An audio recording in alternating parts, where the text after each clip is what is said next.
Hey guys, welcome back to the shop. Today, working on the C20. So let's ignore this MGB for now.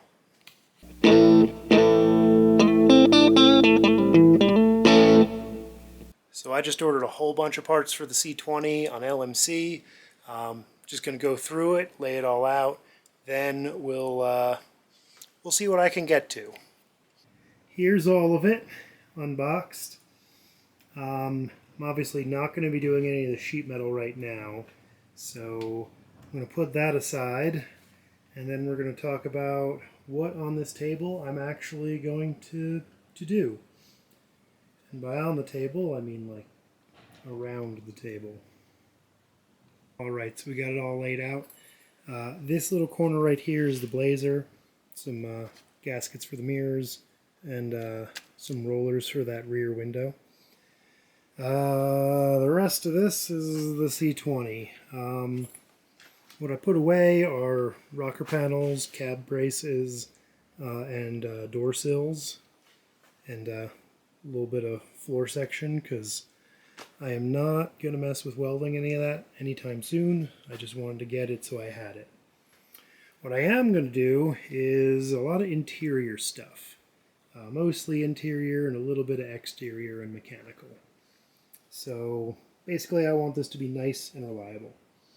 First thing is this. This is a new radius arm, because or trailing arm, because the trailing arm that's on there on the right side is bad. So got a new one. Related to that, I've got a new fan shroud, because I feel like I have the wrong fan shroud, and I have half of it. I also have new brackets for the radiator, new cushions for the radiator, and then the corresponding parts to attach this to the axle. So I've got new U-bolt kit, a new shock mount. This is actually for the left side, because that one's hogged out, and then a bolt. Oil filter adapter, because this thing has a canister filter and I'd like to go to a spin-on. Transmission inspection cover, that was missing. Transmission shift linkage on the transmission side, because it's held together with baling wire. So that's the boring mechanical stuff. The good exciting things are new door seals. So this is for the window.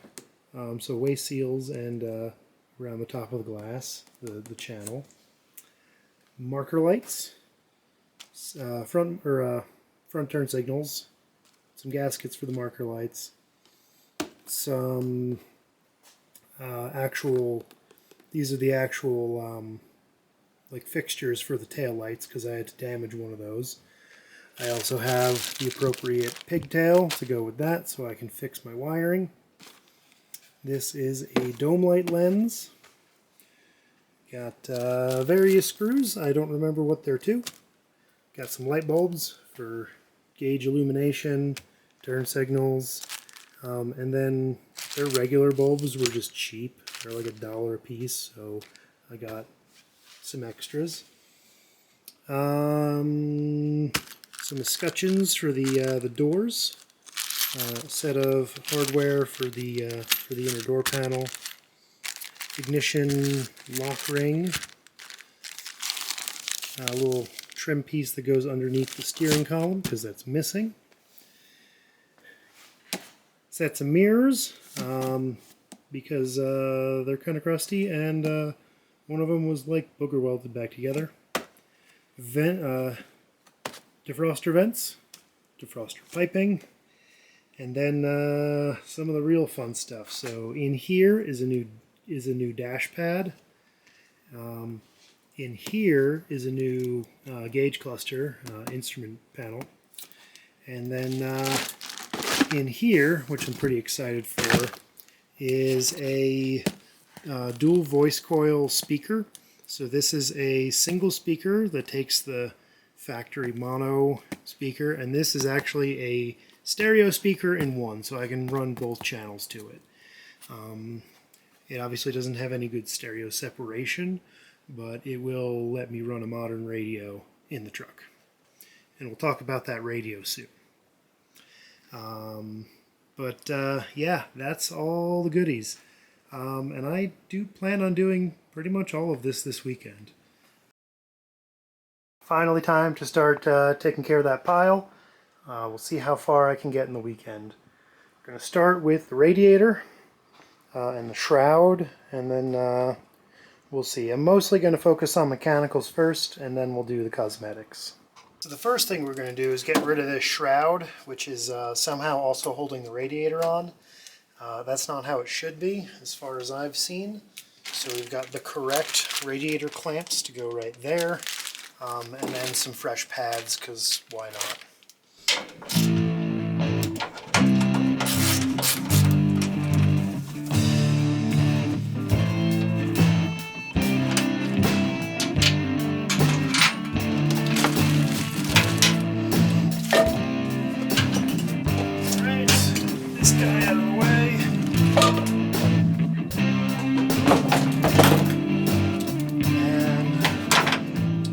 By putting the fresh pads on the bottom. This is the pad that holds the radiator, isolates it. And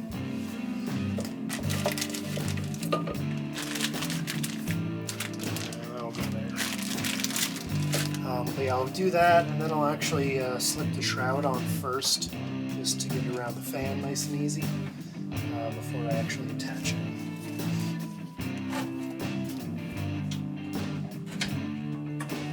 Let's see if I can snake this shroud in without taking the fan off. I'm also going to peel the sticker off because, oh, why not? Yeah, whatever. Good enough.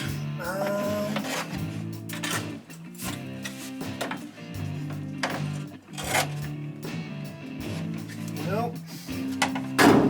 That's not going to happen. I'm going to have to take the fan off. Alright, got the fan off, shroud on, fan back on, kind of slip through there. It looks like the bolt holes on the outside are the top, and then the bottom kind of fits down in the core support, and there's some little clips that it sinks into. So now we're going to just make our nice new clamps.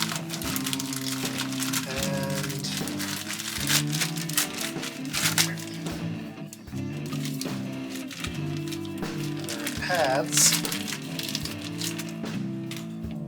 Swoosh that back into there. And then we can mount that like so, and then the shroud attaches to there.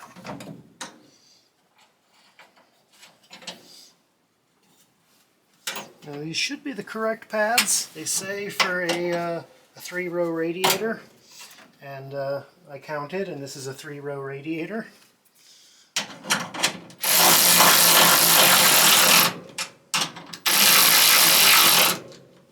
And once again, this thing is just this Ryobi ratchet is basically worthless. All right, cool. Shroud is in and done. I'm not sure if either the radiator is bigger than it should be, or if the rubber pads aren't squishing quite enough, but this guy isn't fully seated, and then so it was a little awkward to get the screw in there, so I ended up stacking some washers so I wouldn't crack anything, but it's in there, it's rigid, it's not going anywhere, and I have a complete shroud instead of that like half a shroud. So should hopefully get a little bit better cooling efficiency, especially that we're going into summer. Now that I got the radiator in, the next mechanical thing is going to mostly deal with the transmission. Firstly, I'm going to put, a cover on that because I bought a cover. Secondly, I'm going to fix that shifter linkage because it shouldn't be wrapped in baling wire. Then we're going to be dealing with, you can see that lovely little leak coming from the speedometer drive. So that's probably why the Speedo doesn't work. It probably got super gummed up and then the Speedo cable broke. So I've got a seal kit for that. It's also a seal kit for the tail shaft, but I'm not going to do that just yet because I need to take the drive shaft out. And I also noticed that carrier bearing is pretty shot, and I don't have a support for that, so I'm gonna have to order one of those and put that in later. So not gonna mess with that just now, but I will probably do it when I do the trailing arm, because that random piece of steel that's attached with some baling wire makes me just a little concerned. So I've got a replacement one of those. Alright, so this right here is the speedometer drive. I've already done the other two things. Those were nice and easy. But I figured I'd show you this guy. Odds are it's probably either leaking out of this O-ring or this seal. That's where this guy goes through, and that actually drives your cable. So it looks like there's a little snap ring in there. We'll pull that out. Then I'm going to pull the seal out. I feel like that came out a lot easier than it should. And then we're going to kind of squeeze the O-ring so we can loop it up. Get that off. And now I'm just going to clean that guy up.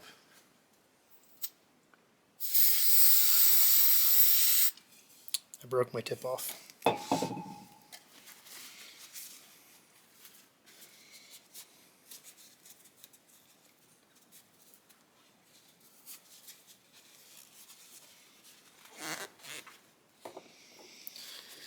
Then also clean the gear.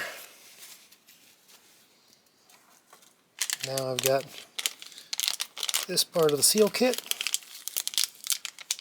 which has two different little cup washers. So both look to fit that.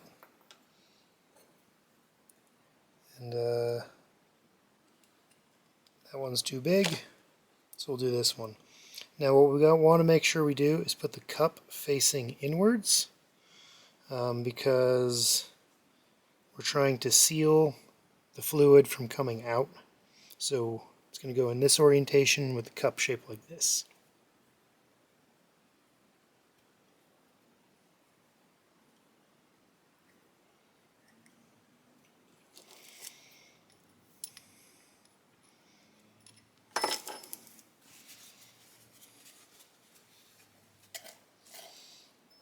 Now we'll put our snap ring in there.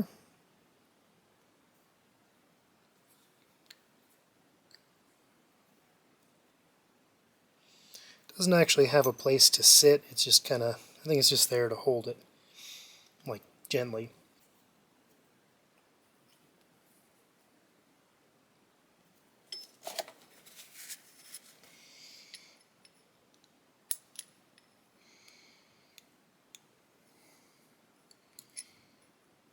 Alright, that's that. Now we'll take our take our new O-ring and massage it on into its spot.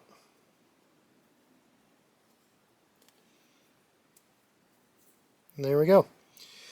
So now I'm going to put a little bit of ATF on this guy, clean him up, stick it in there, and then hopefully that won't be squirting transmission fluid anymore.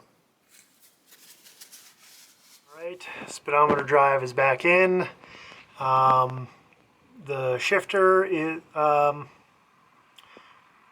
linkage is together, super easy. Basically you just pull that cotter pin, spring comes out, and then it just kind of falls apart. And then it takes a little, just a 9/16 wrench on that bolt, or on that nut, to take it off. Obviously I also got the pen, the inspection cover on. It probably fits most, but on this one I had to do a whole bunch of trimming to clear the starter, and it's still not quite perfect, but it's good enough. At least now I don't have anything, gonna whack the torque converter or, get on the ring gear of the flex plate. So that's that. So yeah, mechanical stuff pretty much done for today. So now we get to start tearing the interior apart. So now we can finally turn our attention to the fun stuff. So some of you may have seen before, the seat was all super nasty, and it is. But I've got good old Harbor Freight moving blankets as seat covers. That's going to be temporary. I'll probably just end up with a better seat cover. I don't think I'm going to reupholster this just yet. But the big things we're going to deal with are gauge cluster related. So I've got a new bezel, some knobs, a new light switch, and I picked up a new dash pad. So I'm not going to have to deal with this super crusty thing. I also got new vents because these are broken. And I got some ducting to go to those vents because that's missing. And that ducting is going to be very important later because I've got some other plans for the interior of this truck. You'll also notice a definite lack of radio. We won't be fixing that today, but we will be starting on it. Okay, so the first thing we're going to be doing is taking out the gauge cluster. There's a few things to do with that. Obviously there is a bunch of screws around the corners. Those are pretty easy. But we also need to get rid of these knobs. So the light one, if you reach up underneath, you'll be able to push a button, and then when you push the button you pull this and then it comes right out. The washer, there's a little grub screw in this corner, but mine's broken, so it just kind of comes off. But you can see right there, there's a screw. So if yours isn't broken, just undo the screw. I also do have a brand new washer knob and a brand new headlight knob. Then once that's done, you basically just unthread this bezel. There's got to be a special tool for this, but I don't have it, so you can jam some needle nose pliers or something in there and twist it, and it should pop out pretty easily. Oh, and one last thing, there is a line, an oil pressure line that you need to disconnect on the back of the oil pressure gauge. It's just to take a normal wrench on it, unthread it. Just don't start the engine with that disconnected or it's going to squirt oil in your face. And as far as the light switch, we can just reach up in there.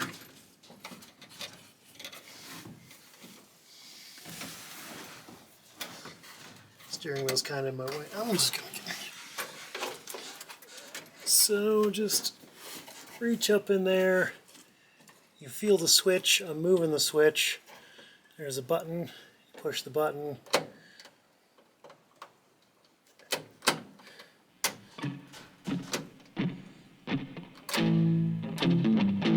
Also, it's pretty important to do the thing I forgot to do, which is disconnect the battery.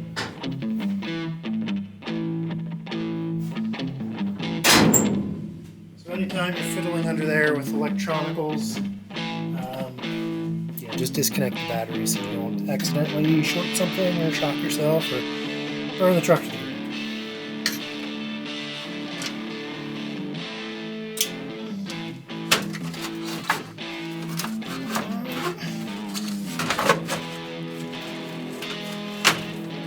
And then there's a little clippy connector you gotta undo. Okay.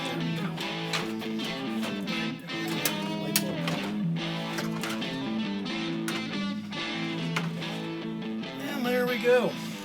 Alright, so now I've got access to pretty much everything. I'm going to undo that nut, and then I can pull the headlight switch out. I've also got access to the back side of the dash pad.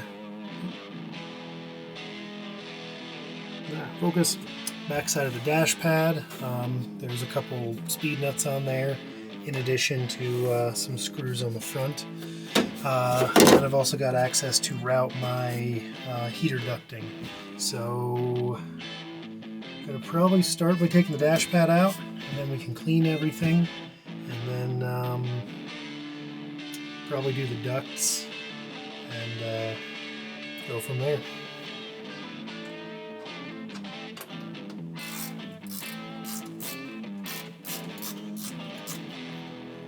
And I think this is the last one.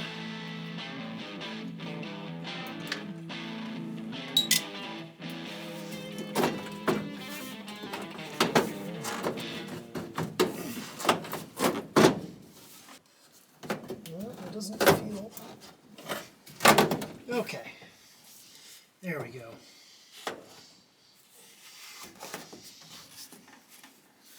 There's the dashboard out. And is that a cricket or is that a roach? I don't know. It's gross. Anyway, that's the dashboard out. Now I've got access to pretty much everything else. And now I can clean that. And I'll also pull out these because they're not really doing anything. Alright, so now everything is stripped down, cleaned off. So now we can start putting our shiny new parts in. And the first thing I'm going to do is nothing to do with any of the practical things, but I'm going to change out that speaker. And before we put it in, let's take a look at it. I think this is it. Yeah, this is.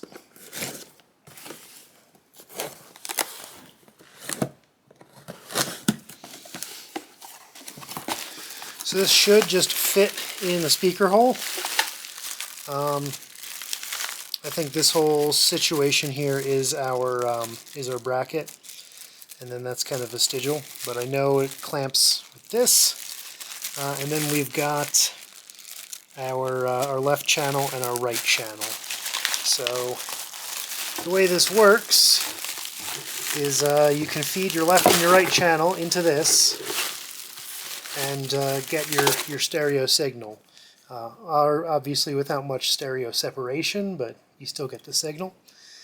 And yeah, basically what's going on is we have a single larger cone that'll do both, and then we've got individual tweeters for the left and the right channel. So I'm gonna slip this in and get it mounted up. And I just got the old one out, and it is actually the easiest speaker install because it's a single bolt that went through that hole, and that just held it up. So the rest of this is really just a big old bracket, and that's just going to sit there and get clamped in. So super simple, super easy, and yeah, it's a good thing I'm not going to listen to any music coming through that, because that speaker cone is destroyed. And it's a 10 ohm, which is weird, and it would be for a mono radio anyway. So get this in, and then we can keep going. Alright, so now finally doing the dashboard. So got this also from LMC, and exciting news, I think I saw it actually came with hardware. Yeah, so comes with the little speed nuts that go in there. That's what secure the back side, and the front side is held in with those screws that I took out. So yeah, it's funny. This is the most recent thing I've bought, and it's the first time I'm actually replacing the dash pad. And the reason being is that this was like, I think it was 65 and change, like $66. So yeah, got it in black. I could have got it in green, but the one that came out was black, so I figured I might as well stick with the black. So stick it in.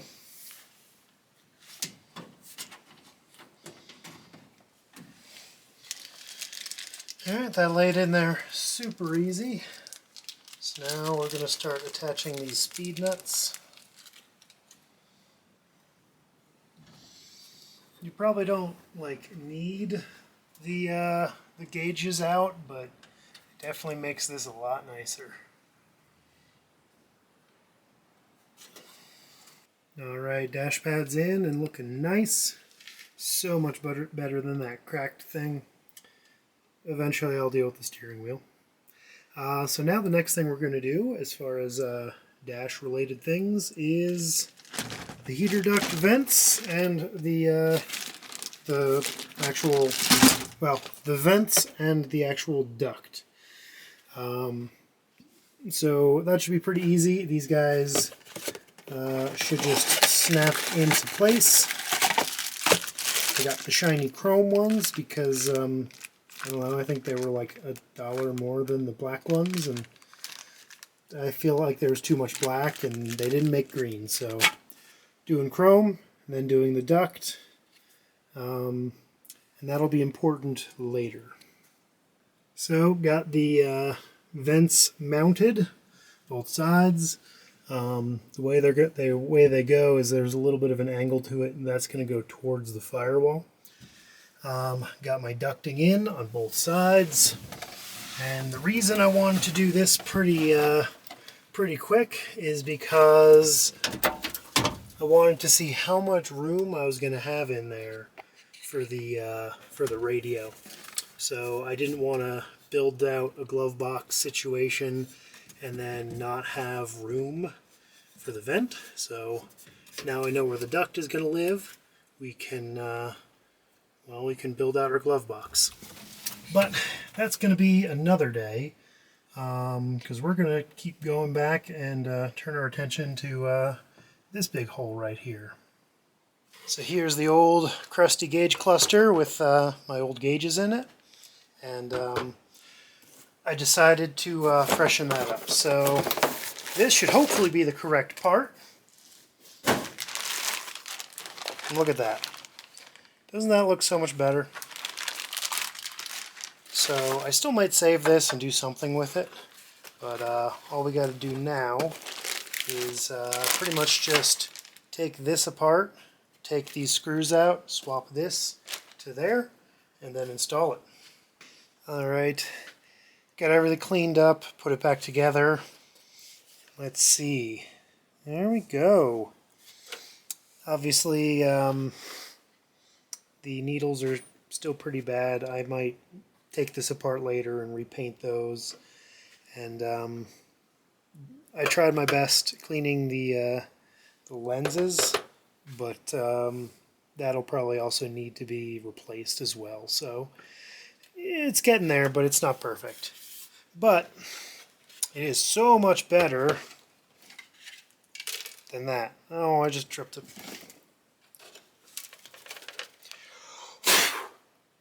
Well, I'm going to put it in before I drop more crud on it.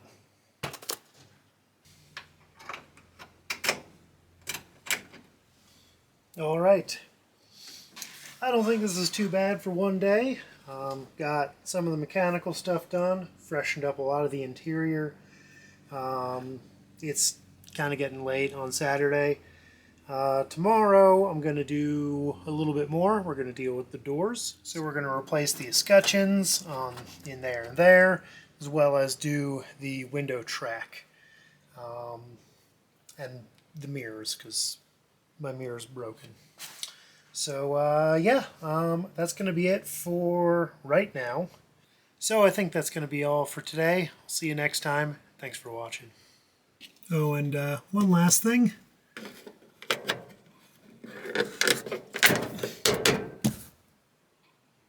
There we go.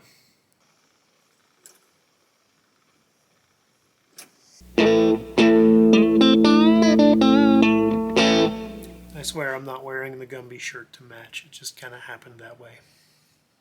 Hey, remember that thing I said about remembering to hook your oil pressure gauge back up?